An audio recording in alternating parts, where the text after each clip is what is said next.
Bagaimana coba Mas Mahbub sebagai ketua LBM menyikapinya? Pernikahan beda agama.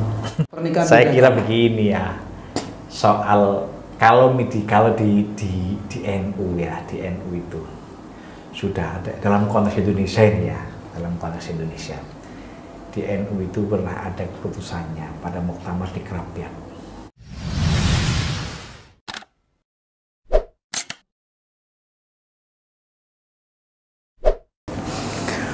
Assalamualaikum warahmatullahi wabarakatuh.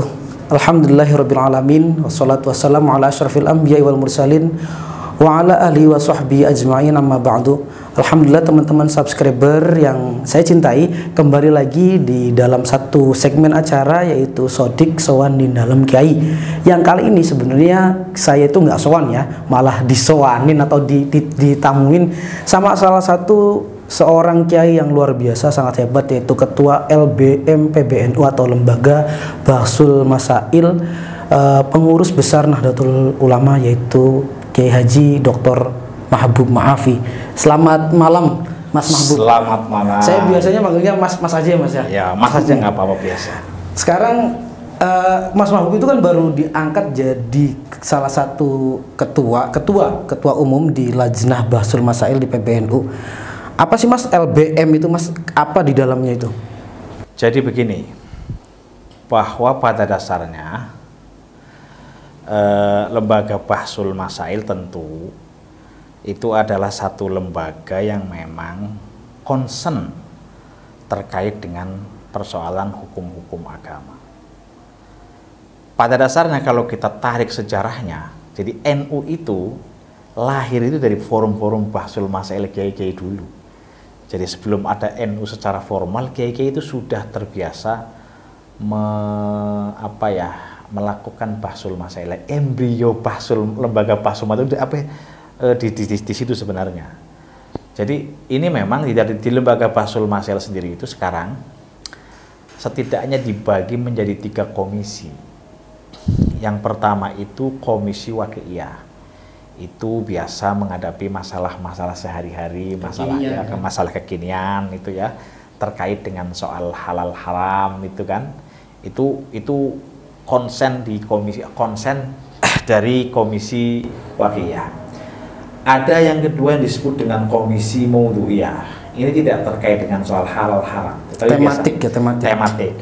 Biasanya membahas tentang konsep-konsep tertentu. Misalnya kemarin ketika di muktamar, yang dibahas itu tentang syakhsiyah i'tibariyah atau syakhsiyah hukmiyah ya, atau yang kita kenal dengan badan hukum. Misalnya apakah badan hukum itu bisa menjadi subjek hukum atau tidak, ini menjadi satu hal yang di kita itu perlu untuk dibahas, meskipun sudah banyak para ulama-ulama yang membahas itu, tapi itu menjadi satu tema yang dibahas di komisi maudhu'iyah sebagai bentuk sumbangsih pemikiran atau untuk memperkaya tentang khazanah fikih yang sudah ada. Nah, konuniyah itu, maudhu'iyah tadi itu tidak ada hubungannya terkait soal halal haram, dan tidak pernah melihat apakah ini lagi ramai dibahas apa enggak, tidak pernah melihat itu.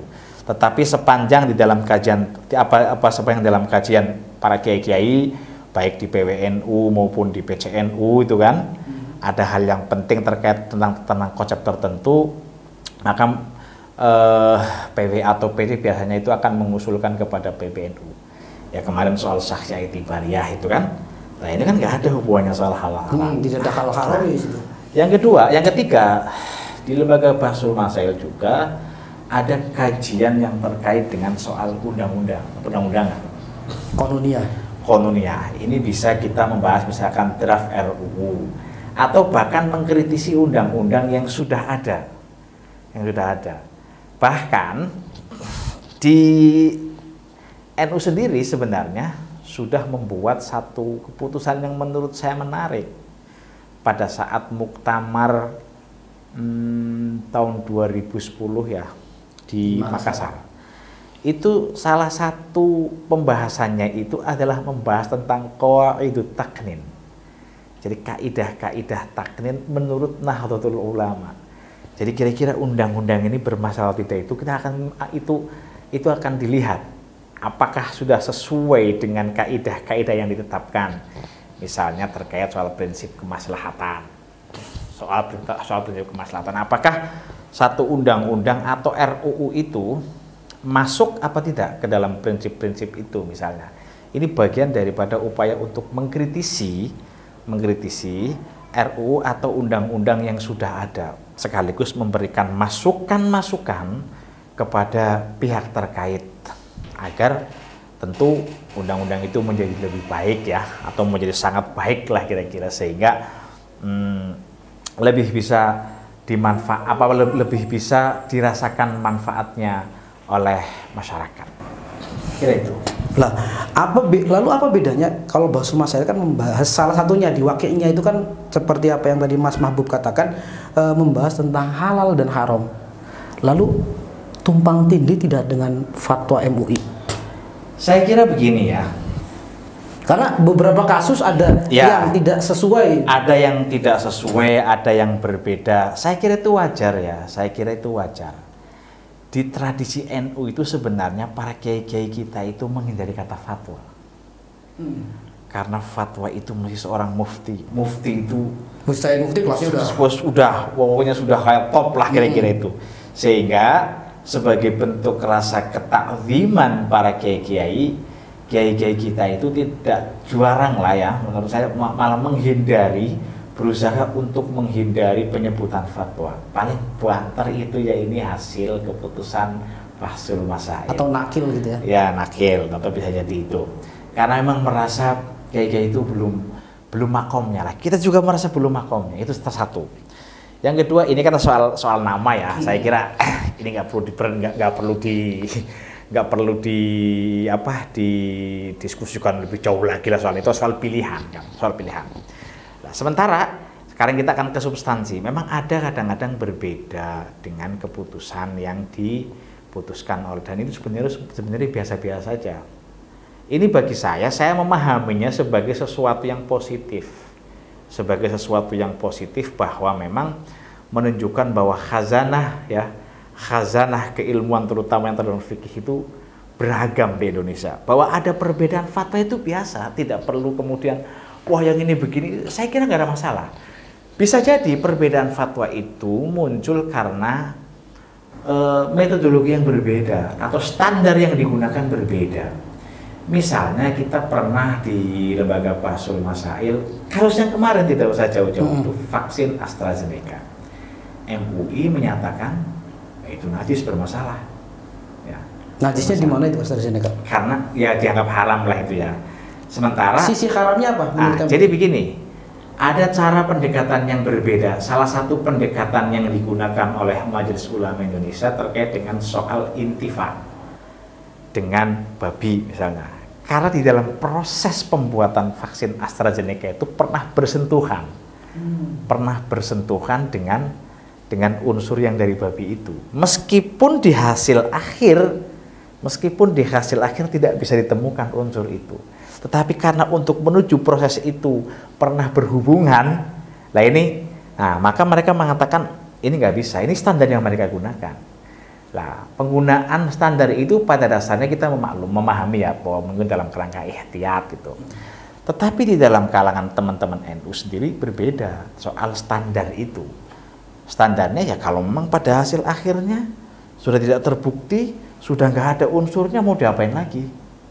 Kan kayak gitu. Nah itu cara perbedaan standar itulah yang kemudian diantaranya menimbulkan perbedaan dalam menentukan status hukum terhadap perkara yang sama.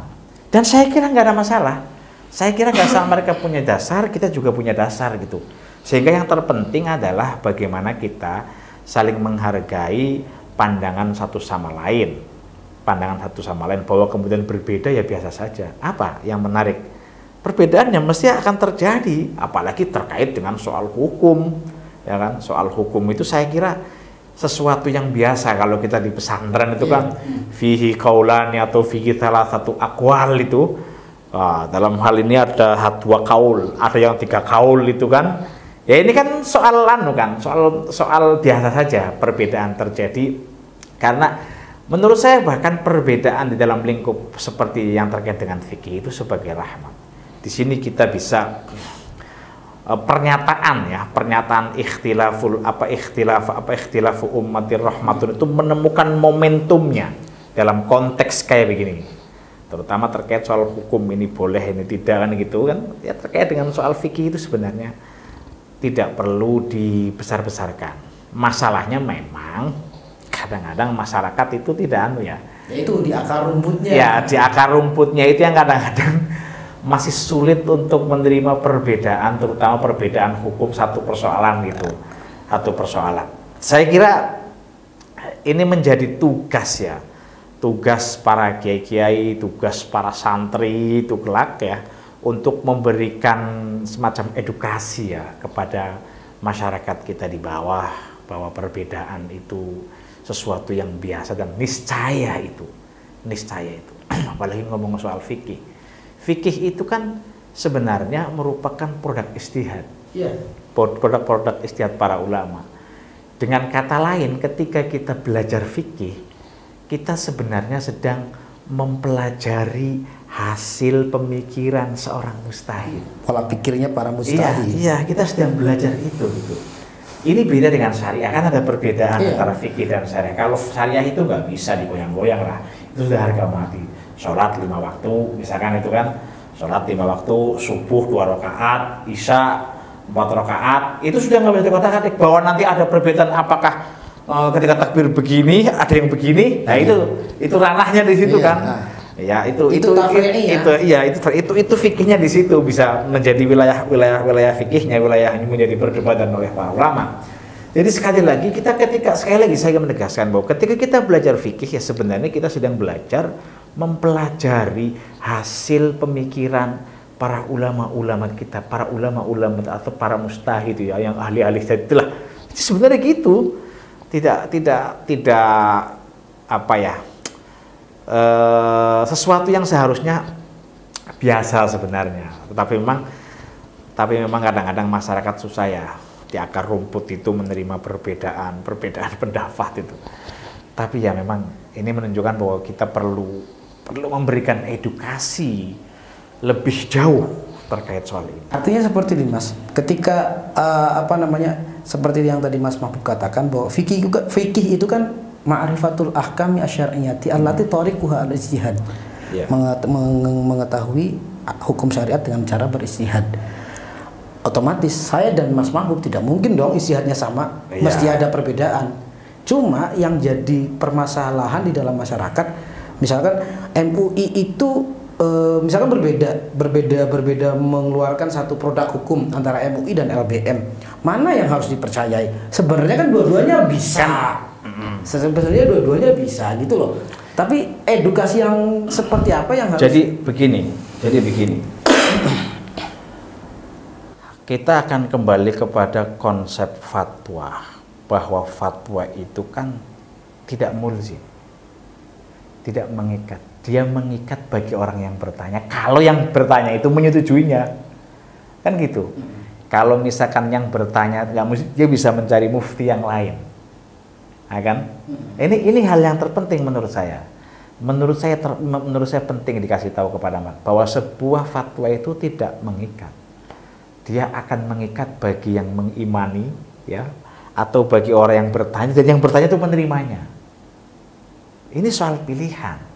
Kalau saya sebagai LBM tentu saya akan memilih itu. Ini soal pilihan yang disuguhkan kepada masyarakat. Semestinya menurut saya masyarakat harusnya bisa menerima dan bersyukur. Ada perbedaan pendapat di mana masyarakat memiliki hak untuk memilih. Tentu ya pilihan-pilihan tersebut juga perlu ditanyakan kepada yang ahlinya kan gitu kan. Ini gimana kalau milih yang ini apa kan gitu-gitu. Ini menurut saya penting. Lah, lagi-lagi soal edukasi masalahnya menurutku. Soal edukasi ke bawah. Soal bagaimana memberikan pemahaman kepada masyarakat. Ada perbedaan misalkan NU dan Muhammadiyah dengan MUI. Itu sebenarnya ya itu biarin aja. Karena itu sebuah keniscayaan. Tapi berbeda begini Mas. Berbeda begini. Berbeda ketika misalnya ada satu keputusan yang kemudian diambil pemerintah, ditakrin misalnya kayak gitu, itu mau mengikat. Itu mengikat. Saya teringat saya pernah mengikuti sebuah event Basul Masail, kemudian masalah perburuan. Perburuan itu perburuan kijang kan dilindungi oleh pemerintah. Sedangkan sebenarnya berburu kijang kan nggak masalah kan secara fikih, tapi karena pemerintah mengikat bahwa itu adalah hewan yang dilindungi akhirnya. Iya, jadi gini, berburu kijang, logikanya mungkin begini ya, berburu kijang itu adalah sesuatu yang mubah. Ya enggak? Bagaimanakah ketika negara, pertanyaannya, apakah negara itu boleh melarang sesuatu yang mubah meskipun kemubahannya masih terpelekat? Kan begitu? Iya.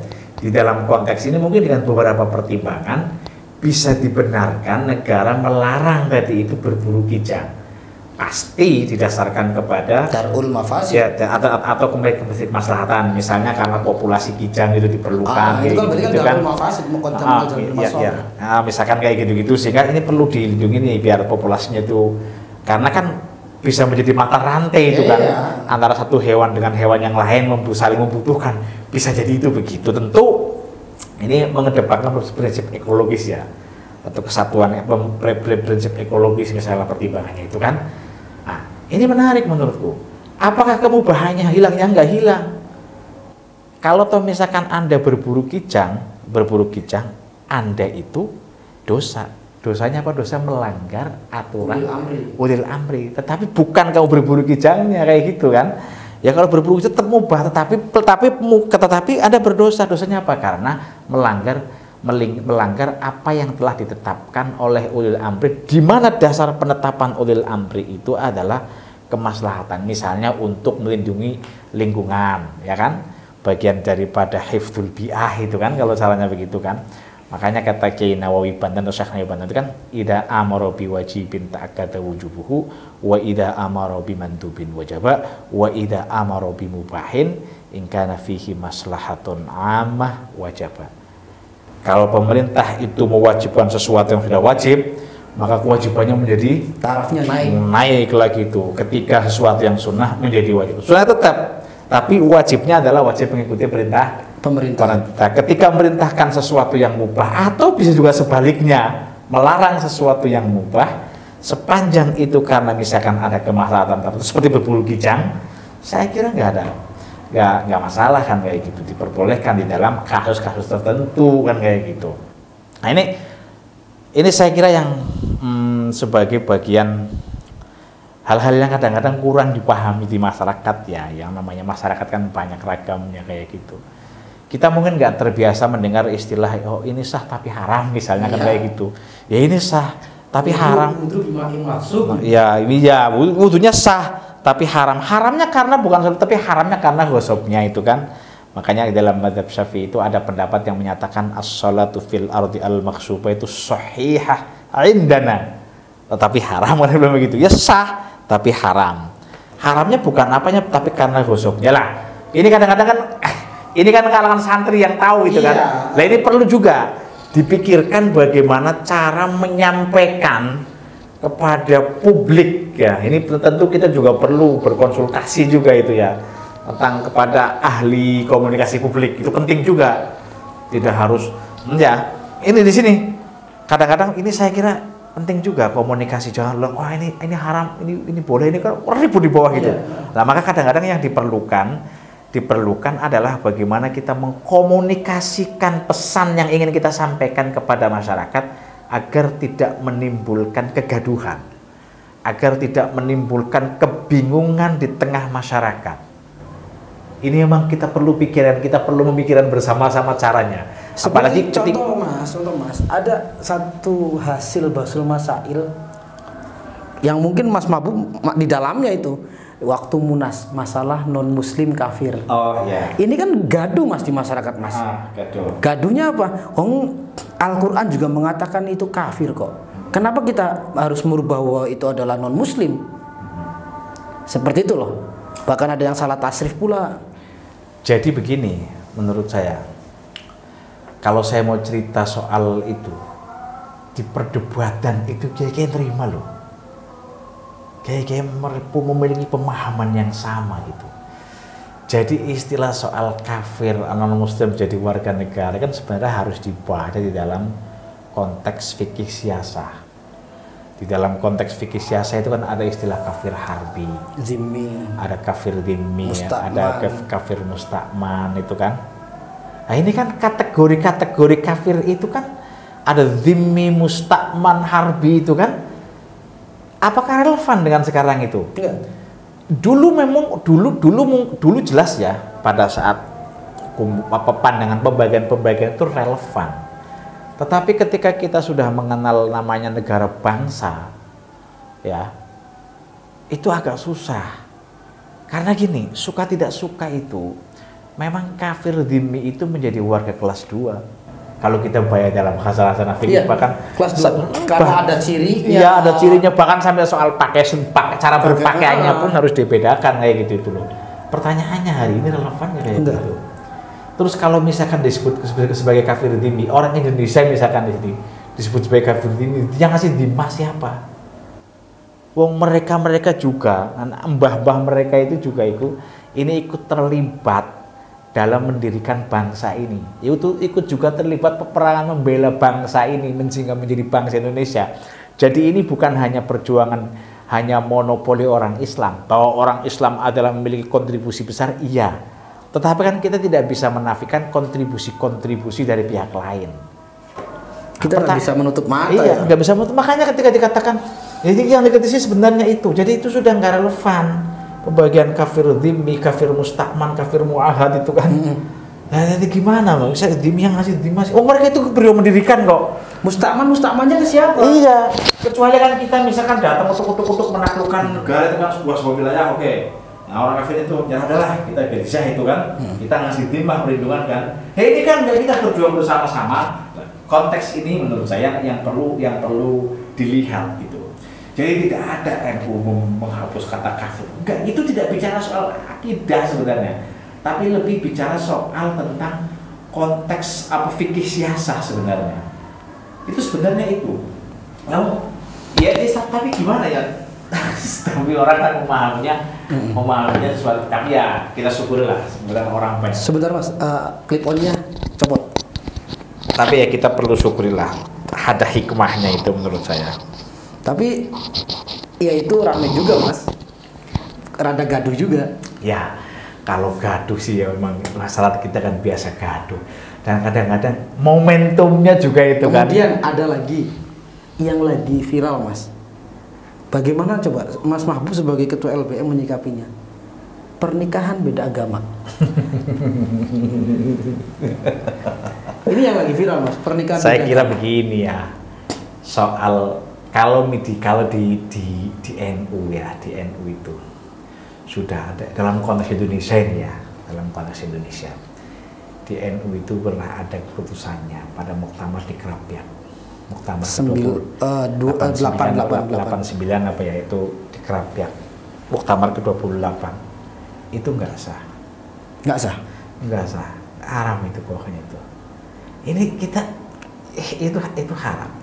Meskipun kita juga tahu lah ya bahwa ketika perempuannya ahlul kitab ahlul kitab terusan laki-lakinya muslim itu masih oke lah ya, banyak pendapat itu kan, ragam pendapat ya kan. Tapi ahlul kitab yang bagaimana kan ketika kita yang saya mau tanyakan ya kan, ya ahlul kitab yang kholisah hono pora itu kan pertanyaannya, ada nggak di Indonesia itu misalnya itu kan, itu juga perlu diperhitungkan. Ini adalah banyak kaul sebenarnya, tetapi NU sepertinya cenderung untuk memilih pandangan dari kalangan Syafi'iyah, ya kan, yang dengan persyaratan yang ketat, ya kan, dia boleh tapi persyaratan yang ketat sehingga kemudian dalam konteks itu nggak mungkin lah kira-kira itu. Susah kamu misalnya keturunan kamu, mbah kamu itu pernah keluar dari agama kamu, misalkan ahlul kitab, kan repot itu juga. Ini susah juga menentukannya itu. Lah, tapi kan ada yang baru itu, bagaimana dengan yang laki-lakinya itu non-muslim? Kalau kita ngelihat khazanah yang ada itu di dalam fikih klasik itu nggak ada itu. yang memperbolehkan? Saya belum tahu, itu belum pernah. Itu ya. Setahu nggak ada yang boleh itu kan, berarti yang boleh itu yang beberapa yang ahlul kitab itu ya. Tafsir itu ketika perempuannya yang ahlul kitab. Iya, yang perempuan yang ahlul kitab itu kan Yahudi. Ya kan soal siapa ahlul kitab kita bisa boleh berdebat. Ada Yahudi, Nasrani, ada yang bilang Majusi juga itu kan. Itulah ahlul kitab lah, teman. Tapi kan ahlul kitab dalam madzhab Syafi'i yang kholisah itu kan. Lah itu yang sulit. Yang ya makanya itu agak susah juga, mbah-mbahnya harus jelas itu kan. Kholisah itu seperti apa? Berarti murni, misalkan saya ambil contoh Nasrani, Mas. Berarti kan ahlul kitab, ahlul Injil. Ya. Apakah Injilnya yang memang dari Nabi Isa? Ya, tapi sebenarnya bukan soal itu. Biasanya soal keturunan juga itu loh. Jadi mbah-mbahnya itu ada yang menyatakan ya memang ada gitu juga. Tapi ada yang mengatakan bahwa mbah-mbahnya itu memang diketahui keturunan secara pasti gitu loh ya. Secara pasti bahwa dia juga belum pernah murtad dari agamanya gitu loh. Nah, ada persyaratan yang jadi gini, saya tidak mau masuk dalam detail fikih-fikih ya, tetapi yang jelas di kalangan madzhab Syafi'i itu ada persyaratan yang sangat ketat ya, sehingga ditarik dalam konteks Indonesia kita akan susah menemukan momentum, enggak susah menemukannya sehingga kemudian ya gimana akhirnya dikatakan nggak boleh karena syaratnya ketat. Artinya berarti ketika si perempuannya yang muslim, laki-lakinya ahlul kitab. Kalau laki-laki itu sudah sepakat itu, jangan diperdebatkan itu. Haram. Itu sudah nggak boleh itu. Kalau yang itu saya nggak berani menyatakan karena ya Allah gimana ya. Oke lah, kalau yang perempuan non muslim itu ya mungkin masih ada perdebatan perbedaan di antara mazhab-mazhab yang lain misalnya itu kan. Selama disebut sebagai ahlul kitab ya itu boleh. Itu ada pendapat yang begitu itu kan. Tapi kalau Syafi'i kan sebenarnya memperbolehkan, tetapi dengan catatan syarat-syarat yang ketat sehingga syarat-syarat itu nggak mungkin di dalam konteks Indonesia itu dipenuhi, sehingga pilihannya adalah dalam konteks Indonesia NU menyatakannya itu haram, nggak boleh, ya kan? Tapi kalau laki-lakinya yang ahlul kitab, non muslim itu, wah, saya nggak pernah menemukan. Saya mungkin karena keterbatasan pengetahuan saya tidak belum menemukan dari khazanah fikih-fikih klasik itu ya yang memperbolehkan itu ya, atau penjelasan yang memperbolehkan. Saya belum pernah menemukan itu karena ini dikatakan sebagai ijma'ul ulama. Ijma sudah masuk ijma itu sudah masuk ijma, itu nggak boleh. Tapi kalau yang perempuannya ahlul kita kan masih ada perselisihan, iya. Tapi kalau yang laki-lakinya non muslim itu enggak. Mas Malu berani bahwa ketika perempuannya yang laki-lakinya yang ahlul kitab itu ijma'ul ulama. Iya, itu ijma itu. Itu sebenarnya kalau ijma kan setara dengan atau Al-Qur'an, hadis. Itu sudah ijma para ulama, itu udah nggak boleh itu. Ngapunten, berarti kalau misalkan orang itu melanggar keluar mengingkari ijma ulama. Loh, ya iya. Kalau ijma itu kalau diingkari ini kan soal praktis ini kan. Oh. Ya, itu itu konsekuensinya gitu kan. Artinya kalau dia nikah ya nggak sah kan gitu. Udah haram kok masih diterjang aja itu kan. Ya ala kulli hal menurut saya ada memang orang-orang yang orang-orang sangat berani sekali itu kan. Ya kalau laki-laki mau perempuan boleh itu. Saya kok enggak ya. Ya kalau misalkan mau ngomong bahwa ada perbedaan ya, itu kan. Yang kalau untuk yang kasus perempuan, tapi yang laki-laki nggak ada perbedaan para ulama. Di mana itu? Kalau misalkan saya nggak tahu itu. Saya pernah baca di satu kitab kalau nggak salah Rawaihul Bayan fi Tafsir Ayatil Ahkam Imam As-Sobuni, Ali As-Sobuni. Ya, Ali As-Sobuni. Itu memang rinciannya banyak sekali, Mas. Yang perempuan loh. Yang perempuan nggak ada. Yang perempuannya non muslim. Iya, kalau yang perempuannya non muslim banyak. Iya. Ada akwalnya banyak itu. Tapi kalau yang laki-laki non muslim saya kira enggak ada. Ada satu tapi dianggap wadha'afahu ba'dul ulama kalau nggak salah, atau jumhurul ulama. Iya, saya bahasanya gitu. Wadha'afahu jumhurul ya, mungkin ulama. Kalau misalkan dia dianggap sebagai pendapat yang satu, tapi saya belum tahu itu ulama-ulama yang muktabar di kita itu ya. Bahkan waktu itu kan kejadiannya kalau nggak salah pertama di masa Sayyidina Umar.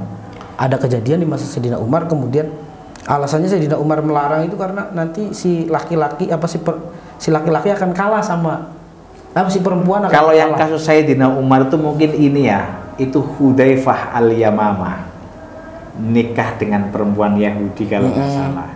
Kata Sayyidina Umar kirim surat talikha katanya, talak dia itu, ceraikan dia itu. Apa dijawab oleh Hudzaifah al-Yamamah? Aharamun hiya? Kata Sayyidina Umar, enggak. Tapi ini bahaya nanti kalau kamu nikahin mereka. Nasib perempuan-perempuan muslim ini gimana itu? Atau jangan kamu nikahin perempuan-perempuan yang anu kan, yang bermasalah macam-macam. Berarti Sayyidina Umar tidak mengharamkan aslinya? Loh, enggak, tetapi beliau meminta untuk kepada Hudzaifah al-Yamani untuk menceraikan istri yang Yahudi tadi itu. Enggak, ya kan ada kekhawatiran. Itu kalau laki-lakinya yang Islam. Yang Muslim itu berarti dalam konteks ini ada kayak satu dariah oleh Sayyidina Umar yang menyatakan ulama siapa waqad dzahaba siapa itu. Saya kira ini juga hal-hal yang sudahlah menurut saya ini nggak usah diperdebatkan, sudah jelas gitu kok. Sudah menurut saya jangan diperdebatkan. Kita perlu kagetan Bang Kaus ada gini itu kan. Nah ini saya kira ya kadang-kadang perlu memang ada hal-hal yang sensitif di mana kita perlu hati-hati untuk menyampaikan kebenaran. Ini caranya itu memang menurut saya harus hati-hati itu ya. Sama seperti beberapa hasil keputusan di dalam Basul Masail, kadang-kadang sering banget Mas haram. Ya kan makanya dilihat dulu masailnya apa dulu kan. Kayak contoh. Saya ingat waktu kasusnya Pokemon Go. Ingat Mas? Iya. Pokemon Go atau yang sekarang game sekarang misalkan PUBG atau apa Mobile Legend, itu bahkan ada beberapa hasil keputusan Basul Masail di beberapa, enggak di PBNU aja, bukan di PBNU. Saya lupa di PBNU udah pernah bahas apa belum. Itu pernah dibahas di Cirebon itu Pokemon Go itu di PBNU Mas, kalau Pokemon Go. Pokemon dibahas di Cirebon. Itu waktu itu ya. Munas di Kempek itu ya. Pokemon itu haram itu. Iya, haram. Itu kan kok bisa hanya sekedar game saja kok bisa haram. Artinya ketika kalau misalkan haram sangat tegas sekali kan kayaknya kesannya merinding sekali Mas. Jadi gini, itu kan kalau nggak salah Pokemon kan ada data-data tertentu Pak. Data-data tertentu gitu loh. Ya kan game online itu kalau nggak salah itu ya nyari orang sampai di mana itu ada data-data tertentu yang kalau nggak bisa diambil datanya itu. Ini berbahaya. Ini pada dasarnya terkait dengan soal keamanan negara. Terkait dengan soal bukan soal Pokemonnya sebenarnya, tapi dampak ya. Iya, ada sesuatu yang memang kita memiliki dugaan yang kuat gitu ya. Ini bisa mengarah ke sana. Yang bagi beberapa yang mendiskusikan ini berbahaya. Makanya itu pilihannya adalah pilihan untuk mengharamkan. Ya orang juga bisa lupa waktu kok. Ya kan itu. Artinya kenapa nggak ditafsir saja? Tapi sebenarnya kalau dilihat dari perdebatannya, kalau ngikuti perdebatan di situ itu ada penjelasannya. Sebenarnya ada tafsir kan? Ada penjelasan. Tapi itu sebenarnya dalam konteks itu berbahaya. Ada hal-hal yang terkait dengan soal keamanan negara. Selain Malahi itu berarti ada lagi. Iya, ada lagi itu. Makanya cenderungnya kemudian mencoba untuk kalau misalnya keputusannya kan haram. Iya haram. Putusannya itu haram. Saya agak lupa ya. Atau PUBG, Mobile Legend sempat juga diputuskan sebuah perkara yang haram. Ya kita sebenarnya perlu melihat. Terlalu tegas haram gitu. Enggak, kalau yang Pokemon memang kita agak tegas. Kita tegas mungkin dalam kasus yang lain nanti kita dalam kasus yang lain bisa jadi enggak setegas Pokemon gitu, tapi dalam kasus Pokemon ini tegas karena ada beberapa informasi yang disampaikan ke dalam forum itu kalau tidak salah. Seperti itu. Kalau nggak salah. Jadi keharamannya bukan karena Pokemonnya lo ya. Oh bukan karena Malahinya. Bukan karena ya namanya Malahi kalau keterlaluan jadi haram dong itu. Iya. Artinya gini loh. Kok maksudnya akhirnya Basul Masail itu identik sekali dengan yang ya itu karena kan masail. Jadi gini, saya tidak mau masuk soal perdebatan soalannya ya, soal substansinya karena sudah agak lupa saya. Tahun 2012 itu perlu cek lagi itu filenya itu ya. Tapi sudah lupa. Tetapi yang jelas karena memang itu adalah masuk dalam kategori masail waqi'iyah. Di mana itu bicara soal hukum halal haram. Lah mau terusan mau didiemin aja. Ya. Nggak seperti itu Mas, maksudnya gini Mas. Misalkan muamalah. Iya memang itu. Enggak, saya ambil contoh muamalah bank misalkan lah ya. Bank dulu bank itu dianggap sebagai satu perkara yang haram karena riba. Nah, kalau di NU punya 3. Karena kan nggak dianggap, ya ada kaul lain lah. Ya, tapi kalau di NU itu artinya ada solusi gitu loh. Ada, ya kan kita melihatnya sebenarnya memberikan kaul-kaul yang lain gitu. Tapi dalam konteks ini nggak memungkinkan. Atau ditafsir, atau tidak tegas haram tafsiran. Jadi begini. Kita akan melakukan tafsir atau lihat pertanyaannya. Itu pentingnya membuat diskusi masalahnya di situ. Sehingga kan itu kan edukasi juga kepada masyarakat. Ketika seperti ini haram, ketika seperti ini halal, mubah, makruh. Ya itu kan ada pertimbangan, misalnya kalau misalkan diperbolehkan gitu ya, bisa orang main Pokemon semua repot itu. Iya. Dampaknya dan menurut saya pilihan memilih sesuatu itu menjadi haram, saya kira itu pilihan yang paling bijak loh. Iya. Karena melihat dampak ya. Melihat dampak yang ditimbulkan dari permainan Pokemon itu loh, itu harus hati-hati juga kita melihatnya gitu. Dan bukan cuma soal macam-macam itu kan, ya bisa lalai, lupa waktu, lupa apa ya. Jadi kita melihatnya itu sesuatu yang ngenes lah kira-kira. Ini kalau enggak, ya kayak orang main HP itu, anak-anak sekarang main game itu juga harus hati-hati itu kan. Harus orang tua itu bijak untuk itu kan sisi malahinya, menasehati anak. Ini menjadi sesuatu yang menurut saya penting. Saya kira itulah. Itu nanti soal Pokemon nanti bisa dilihat lah. Oke, kayaknya Mas kita cukupkan saja obrolan kita. Makasih sekali Mas sudah berkenan ngobrol ilmiah. Ini teman-teman yang ada di depan juga banyak banget masukan ilmunya. Ya. Ini kalau diomong sih, ini teman-teman di depan juga di samping kru juga santri yang udah jadi luar biasa. ahli lah. Saya ini sebenarnya belum doktor, jadi ketika doktor saya cuma S1. Tapi kan pikirannya seperti ya, sudah dokter. Belum lah, kita itu masih jauh, kita itu masih santri gitu ya. Oke, terima kasih. Mudah-mudahan apa yang kita obrolkan menjadi sebuah kemanfaatan buat teman-teman subscriber semua. Jangan lupa share, like, dan komentar. Kurang lebihnya mohon maaf. Wallahul muwaffiq ila aqwamit thoriq. Assalamualaikum warahmatullahi wabarakatuh.